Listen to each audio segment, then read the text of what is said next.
Hello, had lots of questions on how to set up for baking pizza. There's a lot of options out there, but what I found works best for me is I'm going to work backwards here and show you.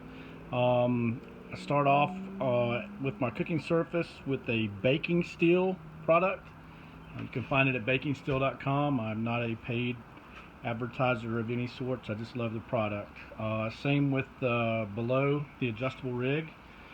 I go with the adjustable rig and the grid extender, and I raise that baking surface up to the thermometer level, so I know exactly what temperature is at the level the pizza is cooking. So basically, my grids or my baking steel is going to be a little bit hotter because it holds heat much better than maybe what the ambient temperature is going to be at the thermometer, but I know pretty close to what temperature I'm cooking at.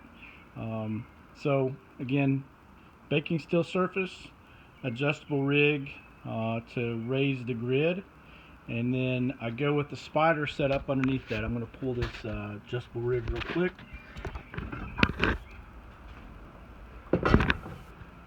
So below, I put my pizza stone or anything to go indirect as far down into the pit as I can, and I do that by using the spider by ceramicgrillstore.com, and I turn the spider so that it is inverted into the fire pit, and that gives me convection starting as close to the flame as possible. So that's my setup. I'm kind of dialed in with baking pizza. I really like the results.